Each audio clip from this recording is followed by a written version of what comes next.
Can I ask you something strange? The question made several people turn their heads. A few seconds earlier, the ballroom had been filled with laughter. Now, silence was beginning to replace it.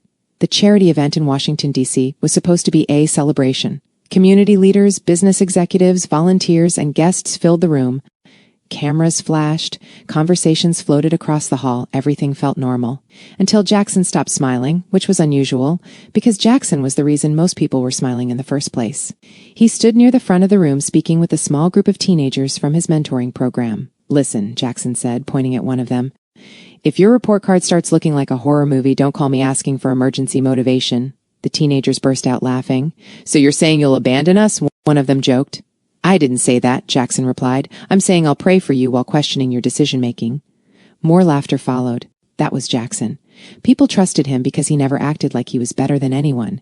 He could joke with a teenager, encourage a struggling parent, and hold a serious conversation with community leaders all within the same hour. A few feet away, another group entered the event. The atmosphere shifted immediately. Several guests straightened their posture. Others began whispering. Some reached for their phones. Sandra had arrived. The daughter of one of Washington's wealthiest businessmen rarely attended public events without attracting attention. She moved through the room politely, greeting organizers and foundation representatives. Expensive jewelry, designer clothing, and security personnel surrounded her world. Yet none of those things caught Jackson's attention. Not the wealth, not the status, not the attention she received. It was her eyes. Jackson froze. For a moment he forgot what he had been saying. One of the teenagers frowned. "Jackson?" No response. "Jackson?" He blinked. "What?" The teenager pointed toward Sandra. "You've been staring for like 30 seconds. The group laughed. Jackson laughed too. At least he tried to. Because something felt wrong, or maybe right, he couldn't tell. His gaze returned to Sandra. The same unusual color, the same shape, the same striking detail he had seen every morning in the mirror his entire life. Jackson had never met anyone with eyes that looked so much like his. Not once, not in school, not in college, not in his neighborhood. Across the room, Sandra suddenly looked in his direction. Their eyes met. For the first time all evening, Sandra stopped walking. She noticed him staring. Jackson immediately looked away. One of the teenagers smirked. "Oh no," Jackson sighed. "What?" The teenager grinned. "You got caught." The group laughed again, but Jackson barely heard them. Because across the room, Sandra was still looking at him, and for reasons neither of them understood, both were thinking the exact same thing. Why do we look so familiar? Before we continue, if you love emotional stories filled with powerful life lessons, please take a second to like this video, subscribe to the channel, and tell us where you're watching from. Your support helps YouTube recommend these stories to more people around the world. Short prayer. Dear God, thank you for bringing us together today. As we listen to this story, fill our hearts with wisdom, kindness, and understanding. Help us learn the value of truth, forgiveness, and genuine love. May every lesson inspire us to become better people. Amen. Welcome to Love, Money, and Secret, where America's greatest stories and life lessons meet creativity and heart. If you're new to the family, we're grateful to have you here. Don't forget to hit that subscribe button. It helps us bring more unforgettable stories your way. Sandra tried to continue greeting people. She shook hands. She smiled for photographs. She thanked donors for supporting youth programs across Washington, D.C. Yet her attention kept drifting toward the same person, Jackson, the man who had been staring at her. Not rudely, not in the way she was used to. Most people looked at her because of who her father was. Others looked because of money. Some looked because they wanted something. Jackson's expression had been different. It wasn't admiration. It wasn't curiosity about wealth. It looked more like confusion, which somehow bothered her even more. A few minutes later, the event host invited several guests onto a small stage area for an informal discussion about community outreach. Jackson was among them because of his work mentoring local teenagers. Sandra joined because her father's foundation sponsored many of the programs. The audience settled into their seats. The conversation started casually. Questions about education, questions about opportunity, questions about helping young people build better futures. Jackson answered the way he always did, with honesty and humor. One audience member asked, "What's the biggest challenge teenagers face today?" Jackson nodded thoughtfully. "Easy." The audience leaned forward. They think 30-second videos count as research. The room exploded with laughter. Even Sandra laughed. "That's not entirely wrong," she admitted. Jackson grinned. "I know, half of them tell me they learned something important from a guy recording inside his car." More laughter followed. The atmosphere felt relaxed. comfortable, natural. Sandra found herself enjoying the conversation far more than expected. For once, nobody seemed interested in impressing her. Jackson simply treated her like everyone else. That was refreshing. The discussion continued for several minutes. Then something happened. Jackson looked directly at Sandra again. The same question that had been bothering him all evening refused to leave his mind. He hesitated. A voice in his head told him to stay quiet. Another voice told him he would regret it if he didn't ask. Finally, he shrugged. "Can I ask you something strange?" The audience immediately became interested. Sandra smiled. "That depends on how strange." Jackson laughed. "Fair answer." The crowd chuckled. Then Jackson leaned slightly forward. "Why do your eyes look exactly like mine?" For a split second, nobody reacted.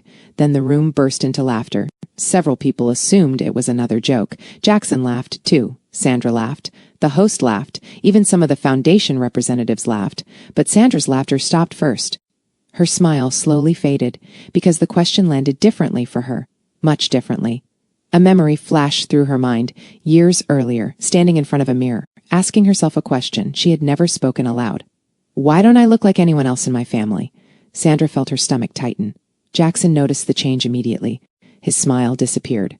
The audience laughter began fading. People started realizing something unusual was happening. Sandra stared at Jackson. Jackson stared back.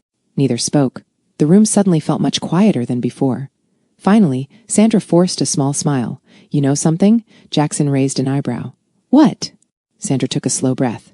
"I've actually wondered the same thing." This time nobody laughed, not a single person.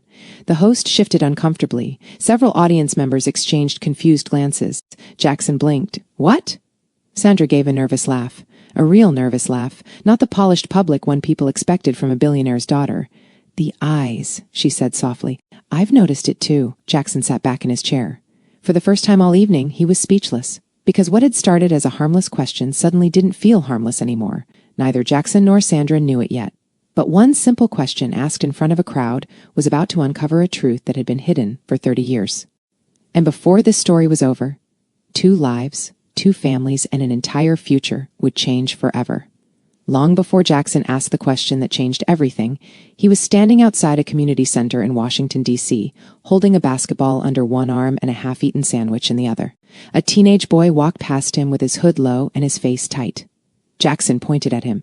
"Hey, don't walk past me like you owe me money." The boy stopped and tried not to smile. "I don't owe you nothing."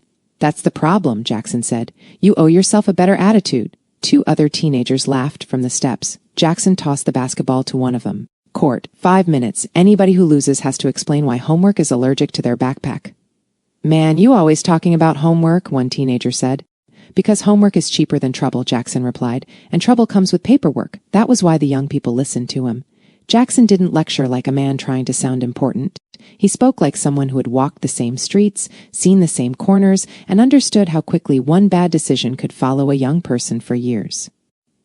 Inside the community center, he helped set up chairs, checked on tutoring sessions, and reminded 2 boys to stop arguing over a phone charger. "You 2 fighting over electricity like you own the power company," he said.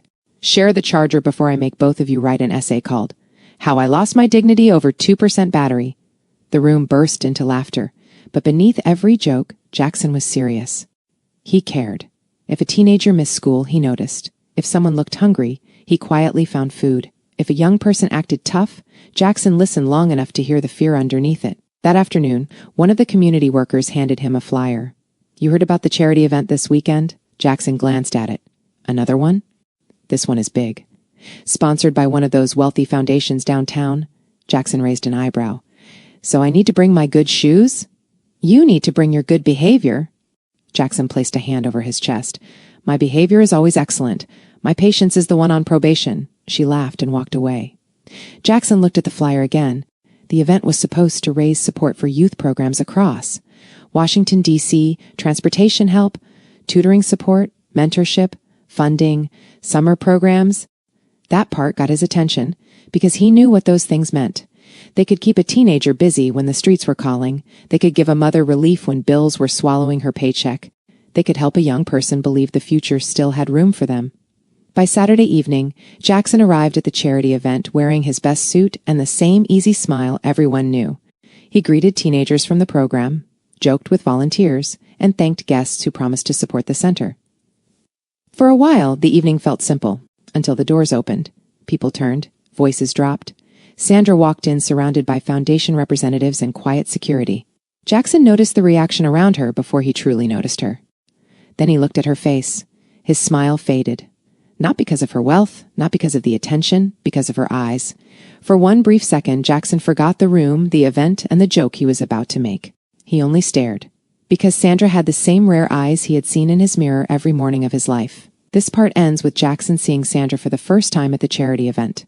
Jackson caught himself staring and quickly looked away. One of the teenagers beside him leaned close and whispered, "You good?" Jackson cleared his throat. "I'm fine." "You don't look fine. I said I'm fine. Stop investigating my face." The teenager grinned. "You saw her, didn't you?" Jackson gave him a warning look. "Go drink water." "I'm not thirsty. Become thirsty." The boy laughed and walked away, but Jackson's attention had already returned to Sandra. She moved through the room with practiced politeness.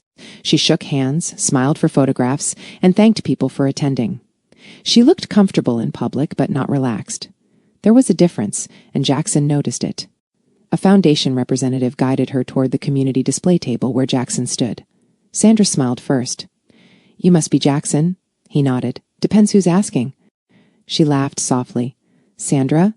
I figured," her eyebrow lifted, "because of the security? Because everybody in the room started standing straighter." Sandra looked around and shook her head. "That obvious?" "Very. Even the punch bowl looked nervous." She laughed again, this time more naturally. For a moment, the strange tension in Jackson's chest eased. Sandra did not speak down to him. She did not act bored. She listened when he explained the mentorship program, asked real questions about the teenagers, and seemed more interested in the people than the cameras. "What made you start working with young people?" she asked. Jackson glanced toward the teenagers near the back. "Because some of them don't need another speech. They need somebody who shows up twice, then 3 times, then keeps showing up until they believe it." Sandra's smile softened. "That's rare." "No," Jackson said. "It's just consistent." She looked at him carefully. That was when he saw it again. Those eyes. The same unusual shade, the same sharp detail near the center, the same look that had made strangers pause when they looked at him too long. Sandra noticed him studying her face. "What?" she asked. Jackson blinked. "Nothing." "That was not a nothing look," he laughed. "You wealthy people don't let anything pass, do you?" "I'm not wealthy people. I'm Sandra." That answer surprised him. Before he could reply, the event host called several guests forward for a public discussion about community outreach. Jackson stepped away first. Sandra followed. They sat near each other in front of the audience while the host asked questions about youth programs, opportunity, and responsibility. Jackson kept the crowd engaged. When someone asked how to keep teenagers motivated, he said, "First, stop talking to them like every mistake is a life sentence. Second, feed them. Hungry teenagers do not care about your motivational quote." The room laughed. Sandra laughed too. Jackson glanced at her and smiled. The discussion continued until someone asked what the community needed most. Sandra answered with polished confidence. Access, resources, real partnership. Not charity that appears for photographs and disappears by Monday. Jackson turned toward her. That answer was not polished. That answer was personal. The audience clapped. Jackson nodded slowly. "I respect that." Sandra smiled. "Thank you." The host looked pleased. "Jackson, anything you want to add?"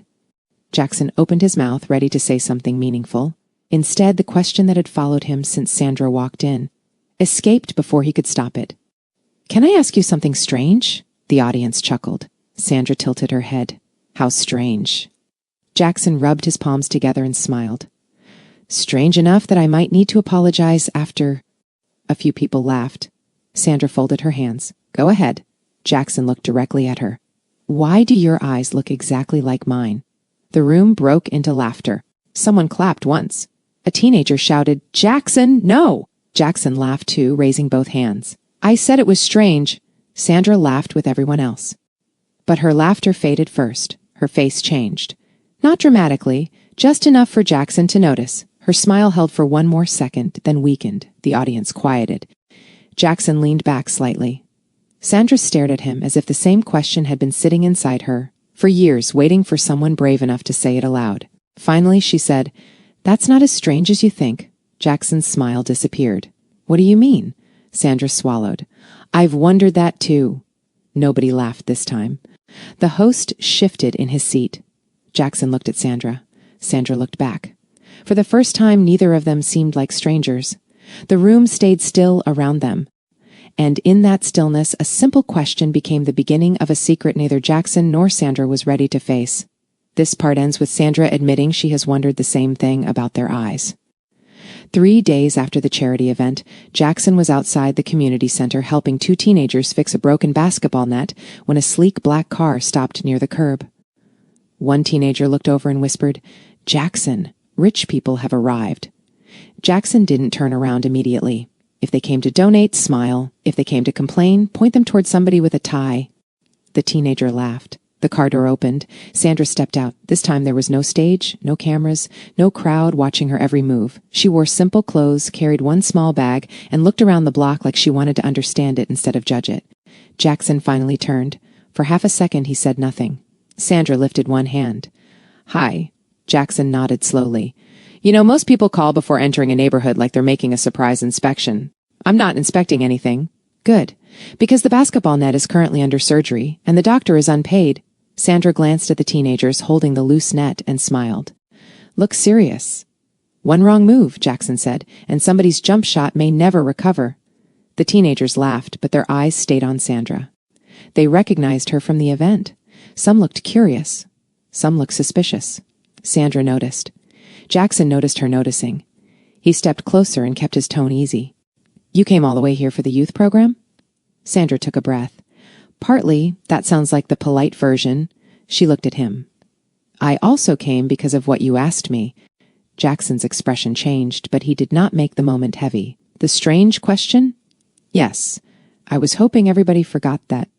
Nobody forgot that. "Wonderful," Jackson said. "My legacy is now eye-related." Sandra laughed, and the sound helped ease the tension. Jackson guided her inside the community center. He did not introduce her like royalty. He did not ask people to treat her differently. He simply said, "Sandra came to see what we do here." That simple introduction surprised her. No title, no family name, no special announcement, just Sandra. Inside, teenagers worked on assignments, volunteers arranged snacks, and a small group argued playfully over who cheated in a card game. Sandra watched quietly. A boy at a table looked up and asked, "Are you here to give a speech?" Sandra opened her mouth, unsure. Jackson answered first. "No, she came to listen." "Very dangerous activity. Some adults avoid it for years." The boy laughed. "Good. We already had a speech last week." Sandra smiled. "Then I'll save mine." Jackson looked at her with approval. That was the first moment Sandra felt like she could breathe. Nobody was asking her for favors. Nobody was praising her father. Nobody was measuring her worth by money. Jackson treated her like a person, not a headline. Later, as they helped organize donated school supplies, Sandra said softly, "You're different here." Jackson stacked notebooks. "Different how?" "At the event, people listened because you were on stage. Here, they listen because they trust you." Jackson paused. "That took time." "I can tell." He glanced at her. "What about you?" "What about me?" "You look more relaxed when nobody is trying to impress you." Sandra looked down and smiled. "That obvious?" "Very. Even the notebooks noticed." She laughed again. For the first time since the charity event, the question between them did not feel frightening. It felt like a doorway, a strange doorway, but still a doorway. By the time Sandra left that afternoon, she had helped label boxes, listened to teenagers talk about school, and laughed more than she expected. At the door, Jackson said, "You survived." Sandra smiled, barely. "One teenager asked me if rich people eat leftovers." "What did you say?" "I said yes, but some of them pretend not to." Jackson laughed hard. Sandra smiled at him, and something warm passed between them. Not romance yet, not certainty, just the beginning of a friendship neither of them had planned. And somewhere beneath that friendship, the unanswered question quietly remained. This part ends with Sandra returning to Jackson's neighborhood and their friendship beginning naturally. This time, Jackson was not surprised. He saw her walk through the community center doors carrying 2 bags of notebooks and pencils. He pointed at the bags. "Look at you, coming in here with school supplies like a responsible adult." Sandra placed them on the table. "Don't get too excited. I still don't know where half of this goes." "That is why I'm here," Jackson said. "I specialize in controlled confusion." A teenager nearby said, "That's true." Jackson turned. "Nobody asked the witness." Sandra laughed and began helping without waiting to be served or praised. That mattered to Jackson. Many people visited the center with cameras, promises, and speeches. Sandra showed up with supplies, listened when people spoke, and did small tasks without asking who was watching.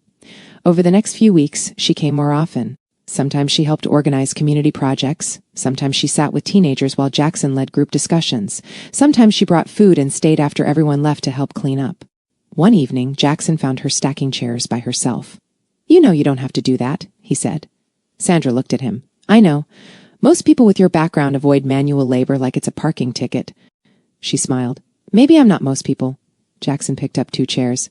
"I'm starting to notice." Their conversations became easier. Sandra learned that Jackson used humor to help young people hear difficult truths without feeling attacked. Jackson learned that Sandra was not as sheltered as people assumed. She had wealth around her, but loneliness had followed her into rooms money could open. One afternoon, they worked together on a youth workshop about choices and consequences. Jackson told the teenagers, "A mistake can teach you, but don't keep repeating it and call that education." Sandra nodded. "And don't let one bad day convince you your whole future is finished." A teenage girl raised her hand. "So both of y'all giving advice now?" Jackson pointed at Sandra. "See, you've been promoted." Sandra smiled. "Do I get a badge?" "No, we ran out after somebody used the laminator without supervision." The room laughed. Sandra laughed too, but Jackson noticed the way she looked at him now, softer, more open, less guarded. And Jackson felt it too. He liked her. Not because of her father's money, not because of her last name. He liked how she listened. He liked how she made space for other people's pain. He liked that she could laugh at herself without needing to prove she belonged.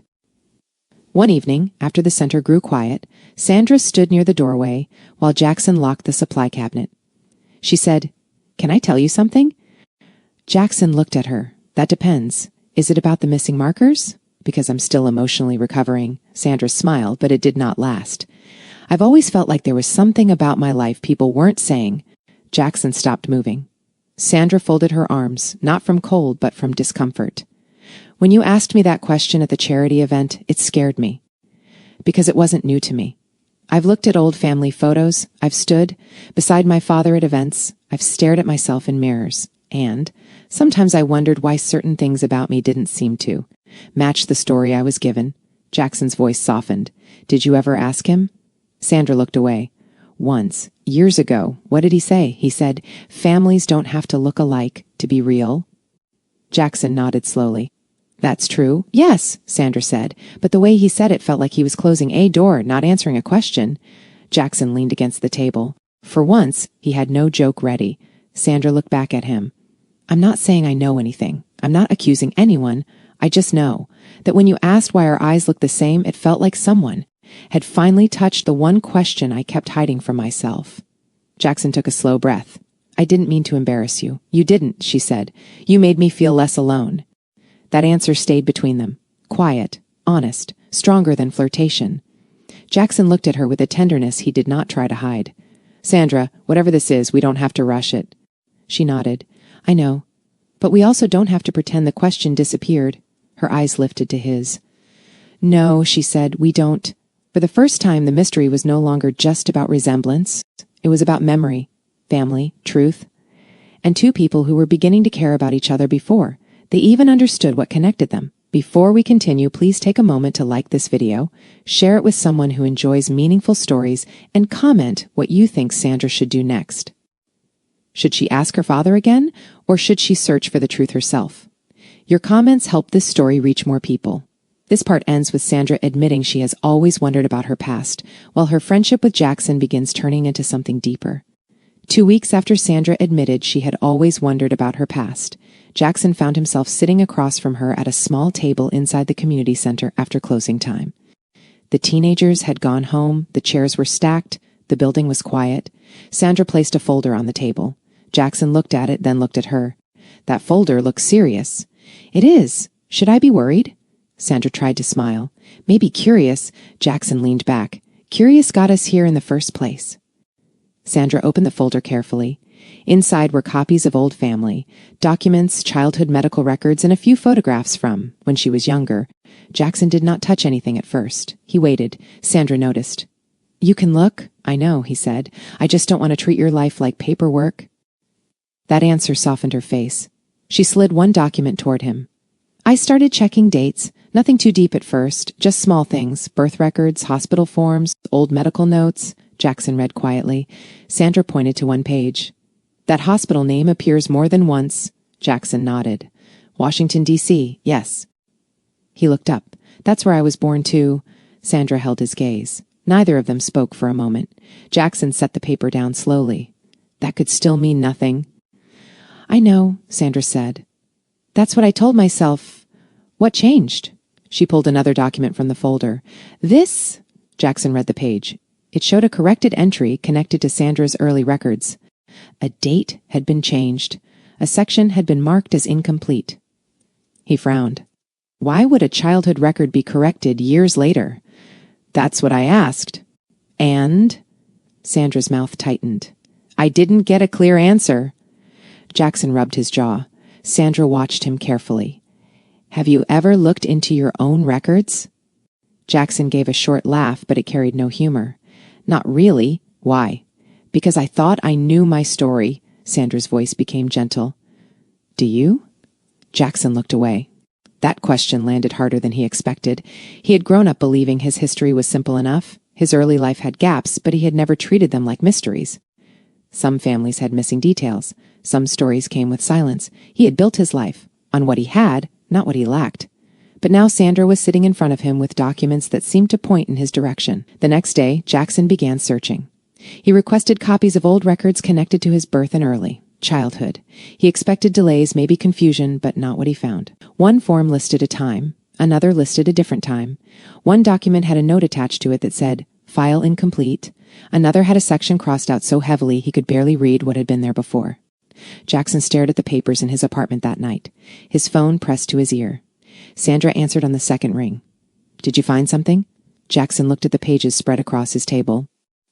I found enough to know something doesn't make sense. Sandra went quiet. Jackson continued, My records don't line up. Dates are close but not clean. There are missing details. And the same hospital name keeps showing up, Sandra whispered. Jackson. He closed his eyes for a second. I'm not saying we know what this means. I know, but I'm starting to think the story I was given wasn't the whole story. Sandra's breathing changed on the line. Not fear exactly. Recognition. Jackson looked at the folder again. For once he did not reach for a joke, because some questions deserved silence before answers. And now, the question that started with two similar eyes had become something much bigger. It had become proof that somebody, somewhere, had left important parts of the truth buried for 30 years. This part ends with Jackson discovering his history may be incomplete, and the same hospital name connecting his records to Sandra's. Sandra barely slept after her conversation with Jackson. The documents on her dining table seemed to follow her wherever she looked. Every time she convinced herself she was overthinking things, another question appeared. Why were there corrections in records that should have been permanent? Why were important details missing? And why had her father always become uncomfortable whenever she asked about her earliest years? By morning, Sandra made a decision. She was done guessing. She wanted answers. That afternoon, she drove to her father's office. Normally, she would call first. Not this time. When she arrived, she walked directly into his office and closed the door behind her. Her father looked up from his desk. The smile he usually greeted her with appeared automatically. Then he noticed her expression. The smile faded. Sandra? She placed a folder on his desk. We need to talk. Her father glanced at the folder. His shoulders stiffened almost immediately. Sandra noticed. That reaction alone told her more than words. She sat down. For several seconds, neither of them spoke. Finally, Sandra asked the question she had carried for years. Is there something about my past you never told me? Her father's eyes moved to the window, then back to her. Sandra, please. His voice stopped. Sandra leaned forward. I am not asking for a speech. I'm asking for the truth. The room became painfully quiet. Her father looked older than she had ever seen him, not physically, emotionally, like someone carrying a weight for far too long. Finally, he lowered his head, and Sandra knew. Before he even spoke, she knew. There are things I should have told you years ago. Sandra felt her heartbeat quicken. Her father continued carefully. 30 years ago, there was confusion at the hospital. Sandra's stomach tightened. What kind of confusion? His answer came slowly, the kind that should have been corrected immediately. Sandra stared at him. Her father stood and walked toward a cabinet in the corner of the office. For a moment, Sandra thought he was trying to avoid the conversation. Instead, he opened a drawer and removed a worn envelope. The envelope looked old, very old. He carried it back and placed it on the desk. Sandra looked down at it. What is this? The mistake. Her hands trembled slightly as she opened it. Inside were copies of hospital correspondence, legal notes, and records connected to the same Washington hospital that appeared in both her documents and Jackson's. Sandra read silently. Each page made her breathing heavier. The hospital had discovered an identification error shortly after 2 newborns were processed. The mistake created confusion involving family records. The issue had been identified. The issue could have been corrected. But instead of fixing everything immediately, decisions were delayed. Questions were postponed. People convinced themselves they were protecting families from pain. Years passed, then more years. Eventually, the truth became harder to explain than the original mistake. Sandra slowly lowered the papers. Her father could barely look at her. You knew, his voice cracked. Not everything. Sandra stared at him. How much did you know? I knew enough to know I should have done more. Tears filled Sandra's eyes. Not because of money, not because of status, because of time. 30 years of questions, 30 years of uncertainty, 30 years that nobody could return. Her father sat down heavily. I kept telling myself I would fix it. Sandra's voice shook. But you didn't. No. The honesty hurt. But it also mattered. For the first time, he was not hiding behind explanations. He was accepting responsibility. Sandra closed the folder. There is someone else connected to this. Her father nodded slowly. I know. Jackson, another nod. Sandra leaned back in her chair. The room suddenly felt smaller. Everything she and Jackson had discovered separately was pointing toward the same truth, the same hospital, the same time period, the same missing pieces. And now one final fact stood in front of her. A decision made 30 years earlier had altered multiple lives. Not through greed, not through cruelty, not through crime, through fear, through pride, through people convincing themselves they had more time to do the right thing. Sandra left the office carrying the envelope. She drove directly to the community center. Jackson was finishing a mentoring session when she arrived. One look at her face told him everything. The teenagers left. The building became quiet. Jackson approached carefully. Sandra held out the envelope. Her voice barely rose above a whisper. I found the truth. Jackson looked at the envelope but did not take it immediately. His eyes stayed on Sandra. What happened? Sandra swallowed hard. My father knew there was a mistake. Jackson froze. The words hung between them, heavy, real, impossible to ignore. Sandra finally handed him the envelope. Jackson accepted it slowly. Neither of them opened it yet, because they already understood one thing. Their lives had just changed. And whatever waited inside those pages would explain why. This part ends with Sandra discovering her father hid information about a hospital mistake, and both Jackson and Sandra finally standing on the edge of the truth that changed their lives.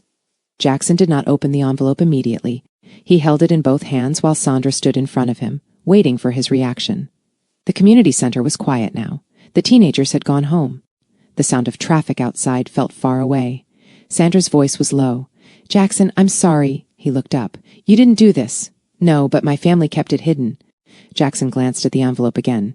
Your father needs to say it. Himself. Sandra nodded. I know. By the next evening, Jackson and Sandra sat across from her father in a private office in Washington, D.C. No cameras, no assistants, no speeches. Just 3 people and a truth that had waited too long. Sandra placed the envelope on the desk. Tell him. Her father looked at Jackson. For once, the wealthy businessman did not look powerful. He looked tired, ashamed, and afraid of the words he had avoided for years. Jackson leaned forward slightly. I don't need decoration. I need the truth. Her father nodded. 30 years ago, there was a hospital record mistake involving 2 newborn files. Your early records and Sandra's early records were affected. At first, the hospital called it a clerical issue. Then more details came out. Sandra's fingers tightened around the arm of her chair. Jackson stayed still. Her father continued. There were questions about identification tags, family paperwork, and corrected forms. It should have been handled. Immediately. Everyone involved should have been told clearly. Jackson's voice remained controlled. But they weren't. No, her father said. They weren't. Why? Her father swallowed. Because I was afraid. Sandra looked at him sharply. Afraid of what? Scandal? Public shame?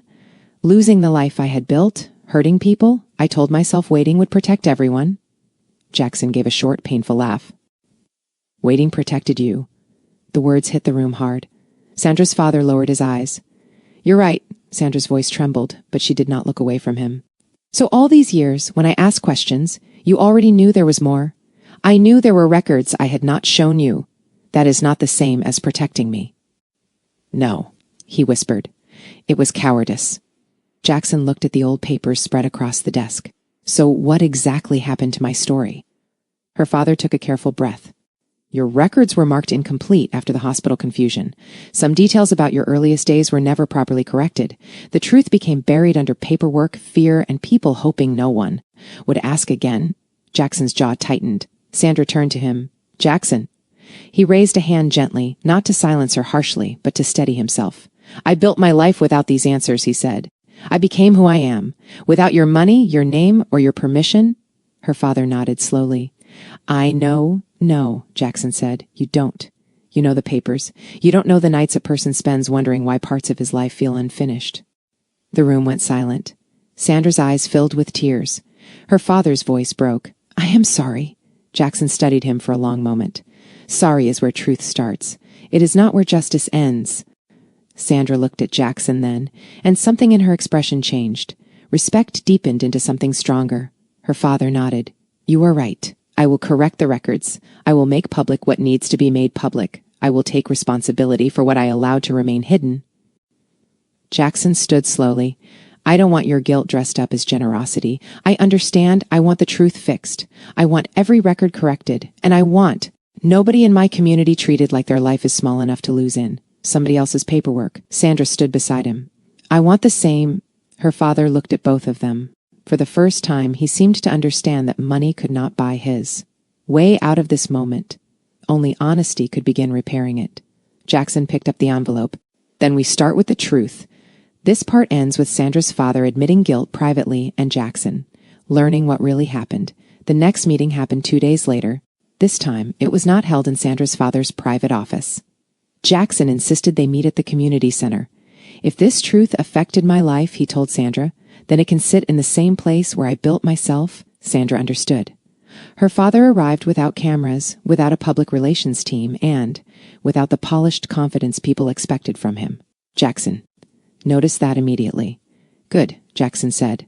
Her father looked confused. Good? You came like a person today. Sandra almost smiled, but the moment was too serious for laughter. Inside the meeting room, a few trusted family representatives sat quietly. But no one tried to control the conversation. Jackson had made that clear before agreeing to meet. No speeches, he said. No hiding behind legal language. No making me sound like a problem that needs management. Sandra sat beside him. Her father nodded. Agreed. Jackson placed the envelope on the table. Then let's talk about what happens next. Everyone expected anger. They expected Jackson to raise his voice. They expected blame to fill the room. But Jackson did not give them what they expected. He spoke calmly. I am angry, he said, but I'm not going to let anger become my whole identity. I've spent too many years helping young people understand they are more than what happened to them. I won't forget that lesson now. Sandra looked at him with quiet pride. Her father lowered his head. Jackson continued, Grace does not mean pretending nothing happened. Grace means I won't let bitterness control me while accountability does its work. Sandra's father looked up. Tell me what you want. Jackson answered without hesitation. I want every record corrected. I want a written public acknowledgement that the hospital mistake was hidden for years. I want support for families affected by record errors, especially families who do not have the money to fight institutions. And I want the youth programs in this neighborhood funded without using my name for publicity. Sandra turned to her father. That is fair. Her father nodded slowly. More than fair. Jackson leaned forward. And one more thing. Yes. Do not call it a donation. Sandra's father paused. Jackson's eyes stayed firm. Call it responsibility. The room became silent. Her father's face tightened with emotion. You're right. Jackson sat back. I don't want to become rich from pain. I don't want Sandra used as proof that everything is fine. I don't want this community treated like a stage for forgiveness. Sandra reached under the table and gently touched Jackson's hand. He looked at her. She did not speak, but her support was clear. Her father saw it. For the first time, he seemed to understand that Sandra was not standing between two worlds anymore. She had chosen truth. By the end of the meeting, the first steps were agreed upon. The records would be corrected, a formal acknowledgement would be prepared, families affected by similar mistakes would receive legal and administrative help. The community center would receive long-term support, quietly and consistently, without turning Jackson into a symbol he never asked to be. As they stepped outside, Sandra walked beside Jackson. "You surprised them," she said. Jackson gave a tired smile. "I surprised myself. You chose grace." "I chose peace," he said. "But peace still needs paperwork." Sandra laughed softly. That small laugh eased something between them. Jackson looked at her and said, "You stood with me." Sandra's voice was gentle. "I meant what I said. I want the truth fixed too." For a moment they stood close under the Washington evening sky, both aware that everything had changed. The secret had once separated people. Now, truth was beginning to bring them together. This part ends with Jackson choosing grace while accountability begins, and justice starts taking shape. The public acknowledgement came on a Thursday afternoon in Washington, D.C. Jackson had refused a grand stage. He did not want banners. He did not want dramatic music. He did not want a room filled with people pretending accountability was a celebration. So the announcement happened at the community center, the same place where teenagers argued over basketball, homework, snacks, and phone chargers, the same place where Jackson had built respect without needing anyone's last name. Sandra stood beside him near the front of the room. Her father stood a few feet away, holding a written statement. Reporters had come. Community members had come. Families from nearby neighborhoods had come too, some curious, some concerned, some waiting to see whether a wealthy man would finally say the truth without polishing it first. Jackson looked around the room and whispered to Sandra, "If he starts using words with too many syllables, I'm leaving." Sandra almost laughed. "Jackson, I'm serious. Accountability should not require a dictionary." Her smile softened. Even in a heavy moment, he still knew how to breathe life into the room. Sandra's father stepped forward. For once, he did not begin with his achievements. He did not mention his foundation first. He did not thank sponsors. He simply said, "Years ago, a hospital record mistake affected lives that should have been protected with honesty. I knew there were unanswered questions, and I failed to correct them when I should have. That failure caused pain, confusion, and lost time. Today, I accept responsibility." The room stayed quiet. Jackson's face did not change, but Sandra felt his hand tighten slightly beside hers. Her father continued, "All related records are being corrected. Families affected by similar record issues will receive legal and administrative help. Long-term support will be provided to community programs without using anyone's pain for publicity." A reporter raised a question. "Jackson, are you planning to pursue financial claims against the family?" The room shifted. People leaned forward. Sandra turned toward Jackson. Jackson stepped to the microphone. "No." The single word surprised everyone. He continued, "Let me be clear. I believe in justice. I believe in accountability. I believe records should be corrected and people should be helped. But I'm not chasing wealth. Money can correct damage in some places, but it cannot become the meaning of my life." Another reporter asked, "So what do you want?" Jackson looked toward the teenagers standing near the back. "I want the truth respected. I want families without power to stop being ignored. I want young people in this neighborhood to know their lives are not small, and I want people to understand that character matters more than a bank account." Sandra looked at him with pride she did not try to hide. A woman in the room clapped once. Then another person joined. Soon, applause filled the center. Jackson stepped back, uncomfortable with the attention. Sandra leaned close and whispered, "You did well." He looked at her. "I almost said something about the punch bowl being nervous again. Thank you for resisting." "You're welcome." They both smiled. But beneath the smile was something deeper. Sandra had watched Jackson protect his dignity without selling his pain. Jackson had watched Sandra stand beside truth even when it exposed her own family. Respect had brought them close. Truth had tested them. And love was beginning to grow in the quiet space between both. After the meeting, Sandra's father approached Jackson. "I know this does not fix everything." Jackson nodded. "No, it doesn't, but I will keep doing what I promised." Jackson studied him for a moment. "Then keep doing it when nobody is watching." Sandra's father lowered his head. "I will." Sandra reached for Jackson's hand. This time, he did not pull away. The secret had finally stepped into the open, and Jackson had proven something money could never buy. He knew who he was. This part ends with the public truth revealed, Jackson refusing to chase. Wealth, Sandra standing beside him, and respect beginning to deepen into love. 8 months later, Washington, D.C. looked very different to Jackson. Not because the city had changed, Because his life had. The corrected records had finally been completed. The support program created after the hospital mistake was helping families navigate complicated record issues without being buried by paperwork. The community center had expanded several of its youth programs. Most importantly, the young people Jackson worked with every day had more opportunities than before. That evening, the center hosted a community celebration. Tables filled the outdoor space. Music played softly. Families gathered. Teenagers ran from one activity to another. Food disappeared faster than volunteers could bring it out. Jackson stood near the stage, staring at the crowd. One teenager walked up beside him. "You nervous?" Jackson looked offended. "Why would I be nervous?" "You're getting an award." "I mentor teenagers. I survive group chats. An award is nothing." The teenager laughed. "Still nervous. A little. A lot." "Go away." The teenager grinned and left. Jackson shook his head. Some things never changed. A few minutes later, Sandra walked toward him. The moment he saw her, the noise around him seemed to fade. Not disappear, just become less important. Sandra smiled. "You look nice." Jackson adjusted his jacket. "I practiced standing here for 20 minutes. "Did it help?" "No," she laughed. The sound still had the same effect on him it always had. It made difficult days easier. Sandra stood beside him and looked around the celebration. "You built this?" Jackson shook his head immediately. "No, yes, no, Jackson." He pointed toward the crowd. "The volunteers built it. The teenagers built it. The families built it. I just happened to stay long enough to watch." Sandra smiled. "That answer is exactly why people trust you." Before he could respond, someone called his name. The ceremony was beginning. Jackson stepped onto the stage.